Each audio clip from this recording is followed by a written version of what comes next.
मेरे सामने बैठी मेरी माताओं बहनों, बुजुर्गों व मेरे नौजवान वीरों,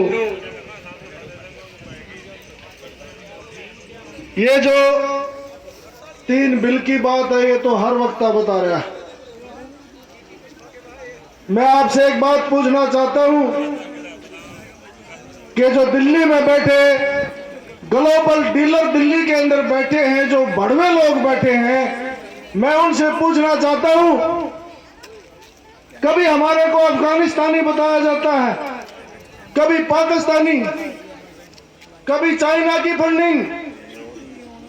मेरे बुजुर्ग और नौजवान साथियों, मैं इस मंच के माध्यम से कहना चाहता हूं कि हरियाणा की सरजमी पे मेरे पंजाब के भाइयों ने जो आंदोलन रखा है हमारे लिए सौभाग्य की बात है। और हम तो आपके चरणों का पानी धो धो के पिए तो आपका एहसान हम चुका नहीं सकते।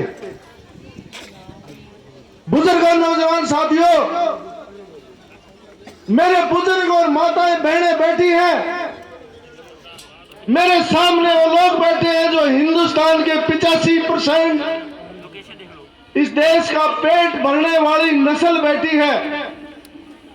और जो लोग मेरे कमा के खवाने वाले, जमीन का सीना चीरने वाले लोगों को विदेशी बताने का काम करता है। मैं इस भाजपा के बैठे दलालों से पूछना चाहता हूं कि जो जमीन में अन्न पैदा करे उसको क्या कहते हैं? उसको किसान कहते हैं। और जो सीमा पर अपनी देश की सुरक्षा करे उसको जवान कहते हैं। और जो पाकिस्तान में जाकर बिरयानी खाए और नवाज शरीफ की मां की मरने के बाद गोडे टेक के रोने जाए और मेरे माताओं बहनों को रोड पे समाने का काम करे, वो इस दिल्ली में बैठे उसको हम शैतान कहते हैं। मेरे बुजुर्गों नौजवान साथियों, ये लड़ाई किसानों ने शुरू की और ये लड़ाई भाजपा वर्सेस भारत की है। मेरे सामने बैठे मेरे भाई इस भारत को बचाने वाले हैं और दिल्ली में बैठे ये दलाल इस भाजपा को बेचने वाले हैं। मैं माताओं बहनों, मेरे बुजुर्गों और नौजवान साथियों, ये दिल्ली में बैठा ग्लोबल डीलर ये पाकिस्तान का सबसे बड़ा एजेंट है। कभी मेरे 44 भाइयों की शहादत करा देता है, कभी चाइना बॉर्डर पे मरवाते हैं। हिंदुस्तान में जब जब चुनाव होता है तो मेरे नौजवान भाइयों को मरवाने का काम ये दिल्ली में बैठा डीलर कर रहा है। 3 परिवारों को इस देश को बेचने का इसका षड्यंत्र हम बर्दाश्त नहीं करेंगे। मैं आज एक बात कहना चाहता हूं, इस प्रधानमंत्री ने जिस हमारी बहन माता से शादी की थी उसको ना विधवा छोड़ा, ना तलाक दिया, ना वो ब्याही रही। जैसे उस माता का हाल कर दिया ऐसे इस देश का हाल करने के लिए ये शैतान दिल्ली में बैठा है।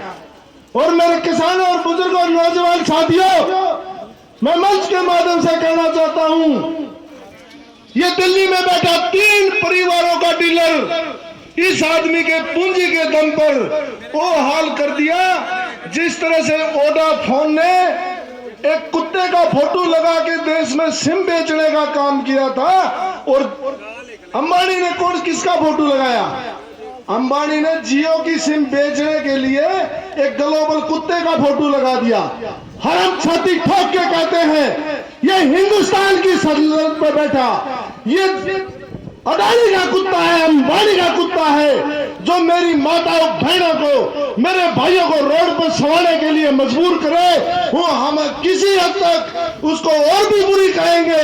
और जब जब दिल्ली के राजाओं ने किसानों पर अत्याचार किया है, सर्दी के मौसम में मेरे इन किसानों ने 3 बार दिल्ली को हिलाने का काम किया है।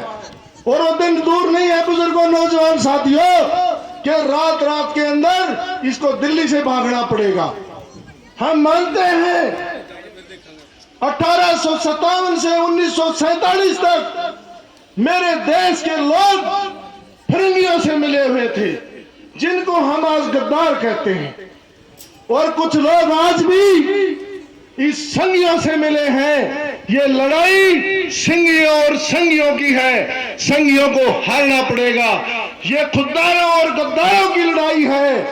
ये लड़ाई देश बेचने वालों के साथ देश बचाने वालों की लड़ाई है। और किसी ने कहावत कही है कि अच्छों के बुरे होते हैं, मिट जाते हैं वंश, फिर ना कुछ के पहला धोया। और देवीलाल के दुष्यंत, जिसने किसान और मजदूर की वोटों को बेचकर हरियाणा में एक पाकिस्तानी का सहायता करके और मुख्यमंत्री बनाने का काम किया। और मैं चैलेंज के साथ कहता हूं, अगर मनोहर लाल खट्टर, दुष्यंत चौटाला या भारत सरकार का कोई भी नेता हरियाणा की सरजमी पर पैर रख के दिखाए, हम एक एक खून का कतरा बांधेंगे। इस पवित्र भूमि को, इस हरियाणा की भूमि को इन कुत्ते और गद्दारों का पैर रखने से अपवित्र नहीं होने देंगे। बुजुर्गों, बातें बहुत है दिल में, गुस्सा बहुत है। मेरी माताएं बहनें पंजाब से आई हैं, मेरे नौजवान भाई आए हैं, आपका हरियाणा में पलकों पे बैठा के स्वागत करते हैं। और SYL के पानी का मुद्दा जो ये बार बार उठा रहे हैं, हमें नहीं चाहिए पानी। हमें मिल के करोड़ों भाई मिले, करोड़ों माताएं मिली, बहनें मिली, पानी की उसके सामने कोई कीमत नहीं है। मेरे भाइयों, हम तो अपना खून भी आपसे पहले देंगे। और मैं अपनी बात खत्म करता हूं, आपसे पहले हरियाणा का आदमी कुर्बानी देगा और आखिरी हद तक आपके साथ जी जान से लड़ेगा। मेरा धन्यवाद, नमस्कार।